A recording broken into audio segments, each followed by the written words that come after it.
The coroner's words were simple, but final. Cause of death, complications from blunt force trauma to the head and neck. She was 4 years old. She spent her last full day alive surrounded by adults who saw the bruises, heard the vomiting, noticed the silence. And yet, no one picked up the phone. No one got her out. By the time someone finally called for help, Octavia Aquino was lying on the living room floor of an East Side Evansville apartment. Unconscious, unresponsive, and, as doctors would later say, with almost no brain activity. In the hours that followed, a tangle of secrets began to unravel. A mother with an active no-contact order.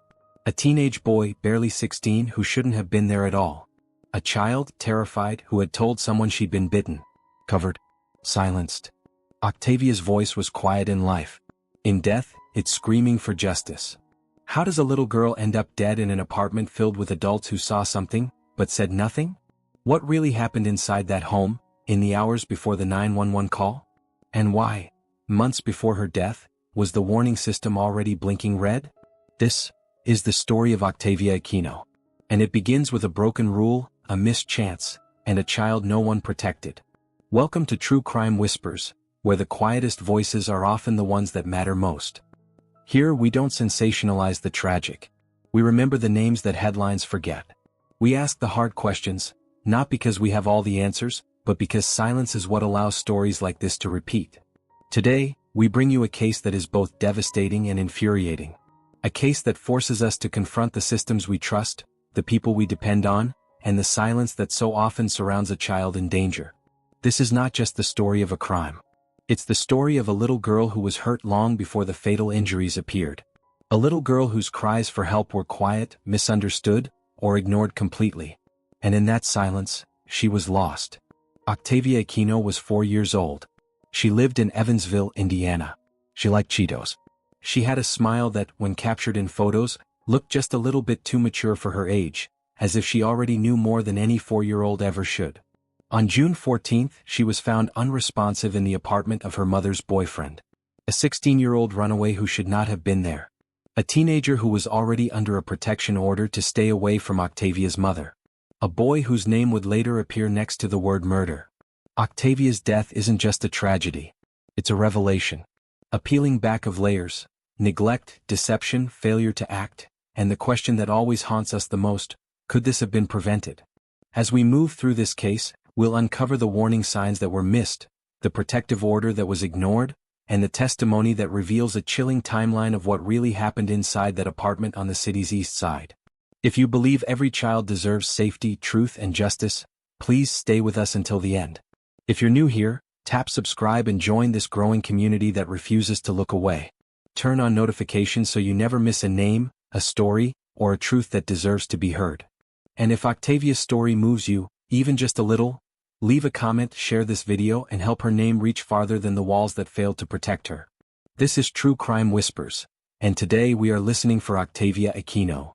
To understand what happened to Octavia Aquino, we have to step back, days, months, even years, into a fragile home where instability and survival were often confused for love.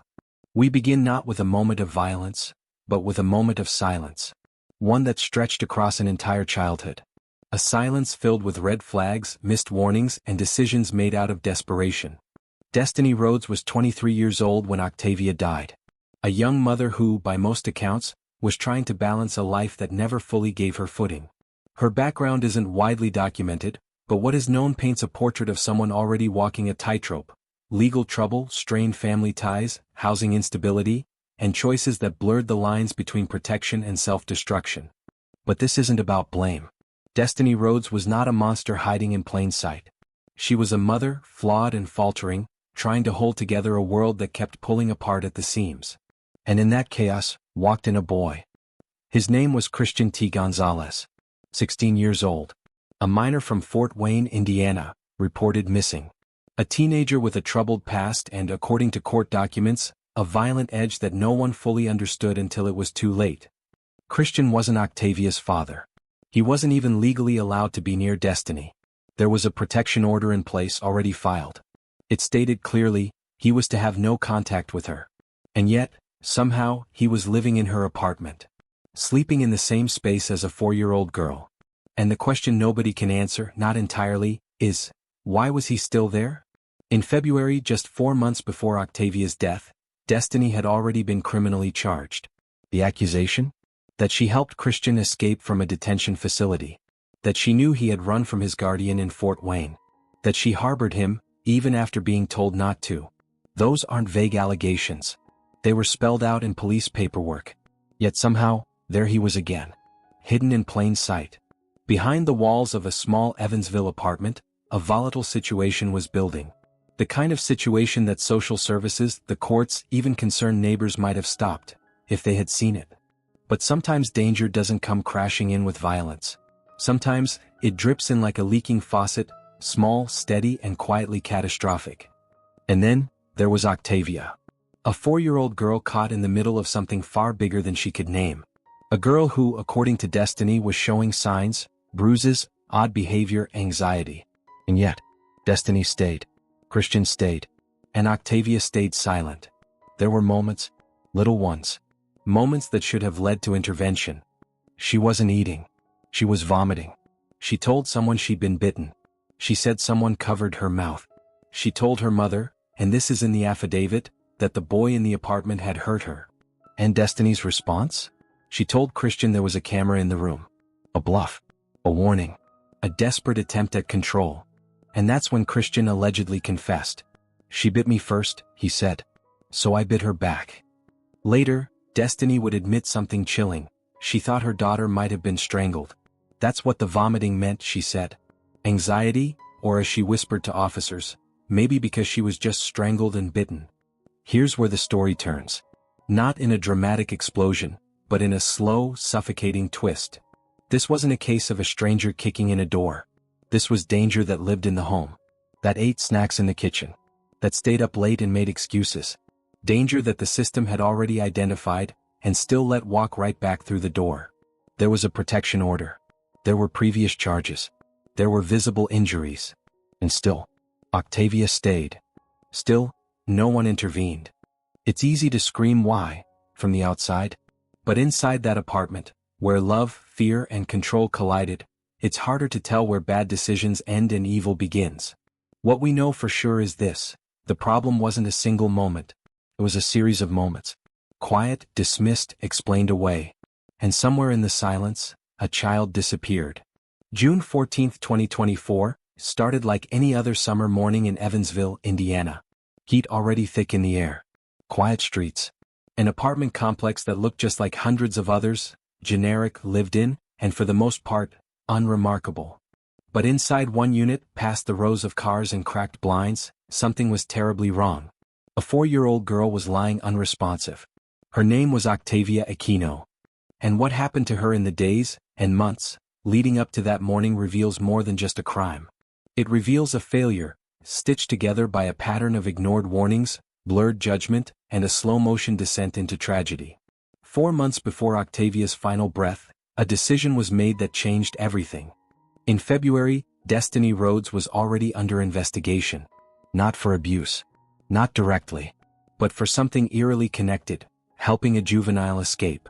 That juvenile was 16-year-old Christian T. Gonzalez. He wasn't just a missing teen, he was in a detention center. A facility meant to separate him from the outside world for reasons that remain sealed from the public. And somehow Destiny, then already under scrutiny, played a role in getting him out. The official charge? Assisting Gonzalez in escaping custody and helping him flee Fort Wayne, Indiana. He wasn't her son. He wasn't even a relative. But sources say they were in a relationship. At 16, Christian was legally a child. At 23, Destiny was legally an adult. And by February, a protective order had already been issued. One that clearly forbade any contact. But the line between love, manipulation, and criminality? It was already fading. Weeks passed. Then months. Despite the order, Christian was back in Destiny's life. Not quietly. Not from a distance. But inside her home. Sleeping on her couch. Living among her things. And dangerously close to her child. Friends and neighbors might have seen a quiet apartment.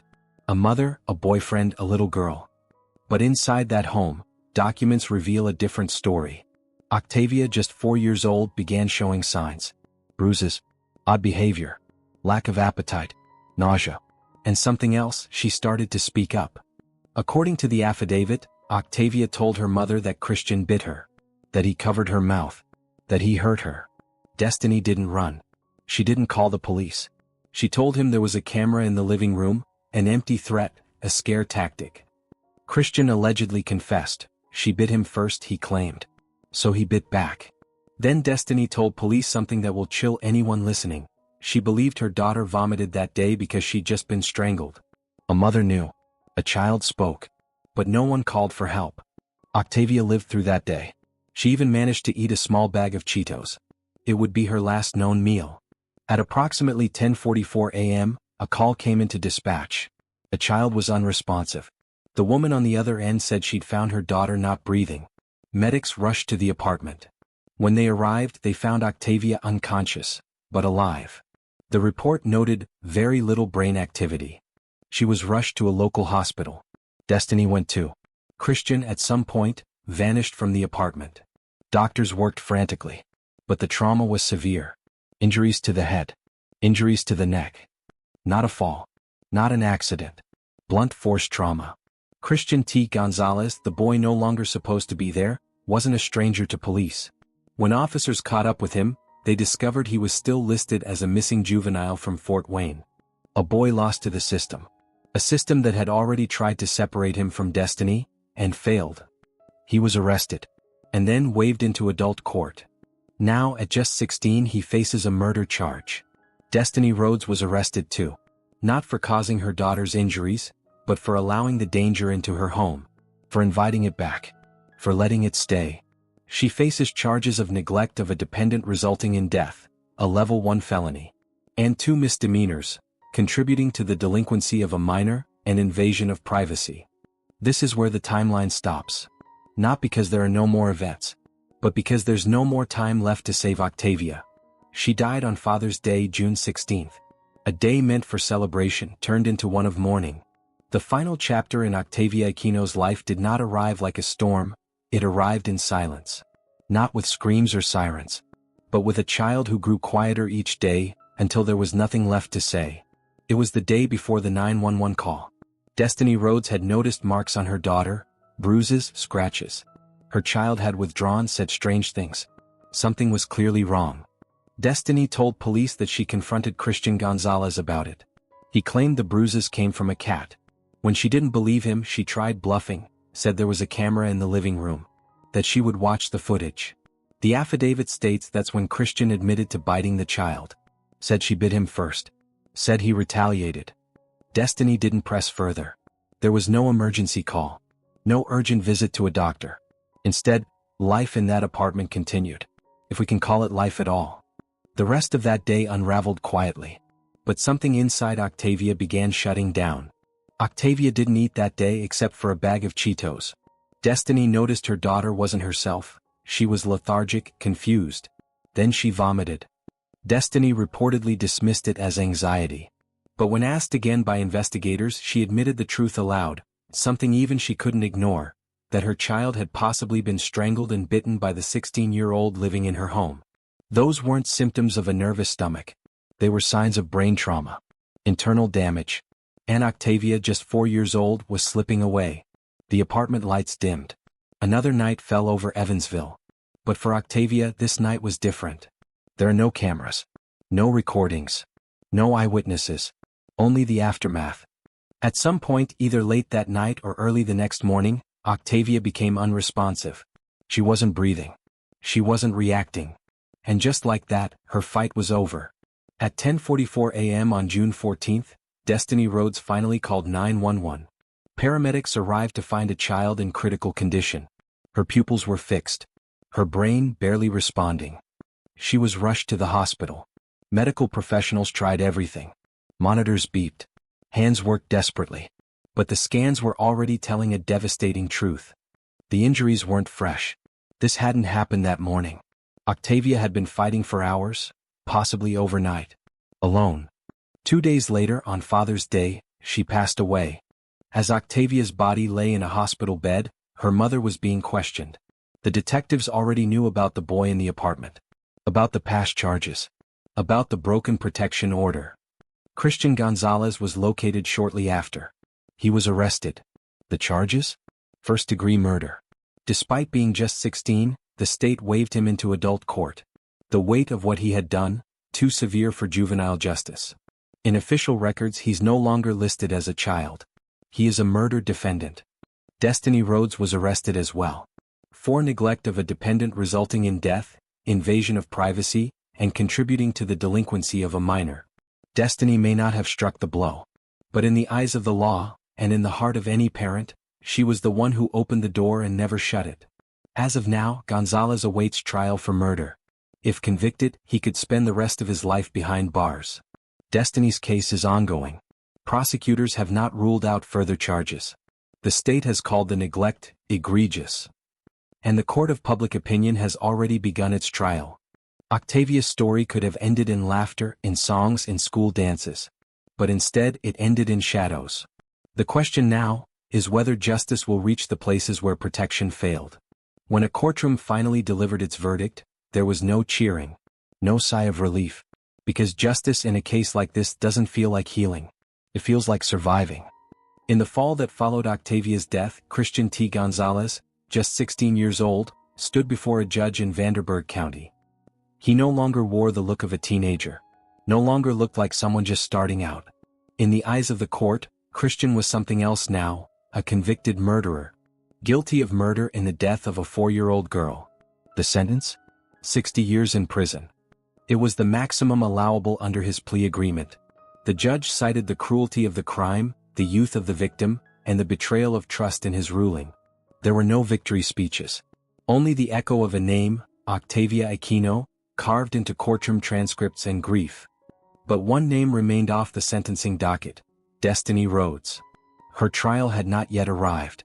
Her charges, neglect of a dependent resulting in death, invasion of privacy, and contributing to the delinquency of a minor, carried weight. But the wait for legal resolution stretched on. Advocates debated, was it negligence? Was it complicity? Or something deeper? The kind of institutional failure that doesn't fit neatly into a legal box. Destiny, who had once told police she believed Christian was only 18. Who once helped him escape custody. Who once ignored a court-issued protective order.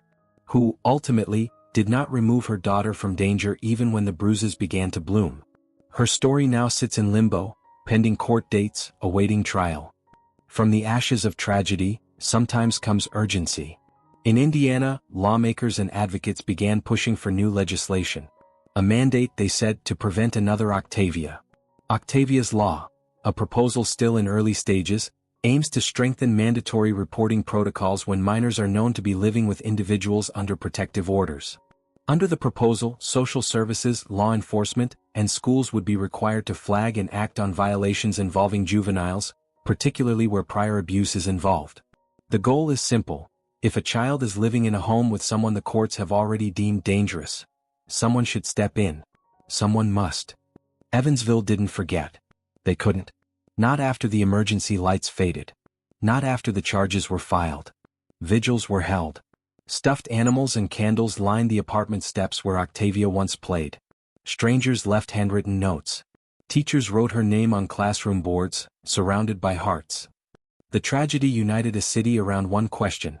How many cracks can a child fall through before someone notices? And through it all, through press conferences, hearings, and the long, agonizing wait for accountability, there was one voice that never wavered. Octavia's maternal grandmother emerged from the sidelines, not just as a grieving relative, but as a witness for justice. In interviews, she described warning signs. Attempts to intervene. Regrets that haunt like echoes in a locked room. But she didn't stop at grief. She became an advocate. A speaker at forums on child abuse. A contact for reporters. A face of heartbreak and resistance. When asked what she wanted the world to remember about Octavia, she didn't mention her death. She mentioned her laugh. Her favorite stuffed toy. The way she clung to her blanket at night. Because Octavia was not a headline. She was a child. And she mattered. Every so often, a case comes along that doesn't just expose a crime, it exposes a pattern. Protective orders that are ignored. Minors slipping through procedural cracks. Adults who silence their conscience instead of screaming for help. Octavia's story is not rare. But that doesn't mean it should be repeated. What happened inside that apartment on Evansville's east side should never have happened. But the fight now, is to make sure it never happens again. Because the next child like Octavia is already out there. And they deserve more than silence. Octavia Aquino was 4 years old. She liked cartoons and cuddles. She had a mother, a home, a future. She had no idea that someone she was told to trust, someone allowed to live in her home, would become the reason her name would echo in headlines. On June 14, 2023, she was found unresponsive in an apartment on Evansville's east side. She died 2 days later, Father's Day. We now know the 911 call was made too late. That bruises and bite marks had appeared before. That her mother, Destiny Rhodes, had a protective order against Christian Gonzalez, and ignored it. That police had a history with both of them. That social systems were already in play. But still, Octavia slipped through. And no one caught her in time. What if someone had called earlier? What if one more person had spoken up? What if the warning signs had been taken seriously? What if, instead of waiting for tragedy, we had stepped in with urgency? We often ask how. But perhaps we should ask where. Where did the system falter? Where was the intervention that never came? Where were the adults who should have protected her? This case is more than a criminal act, it's a chain of missed chances. And now, the weight of that silence rests on the shoulders of a community, and a country still struggling to protect its most vulnerable. Octavia's story is not just a tragedy, it's a call to awareness. If something feels off, speak. If a child looks afraid, ask. If abuse is suspected, report it. Because the system only works if we do. It's not always easy. It's not always clear. But it is always worth it. You might be the only voice standing between a child and danger. And while you may never know the impact of your call or your concern, that child might live to tell the story. Octavia didn't get that chance. Remember her name. Octavia Aquino. A little girl who should have grown up.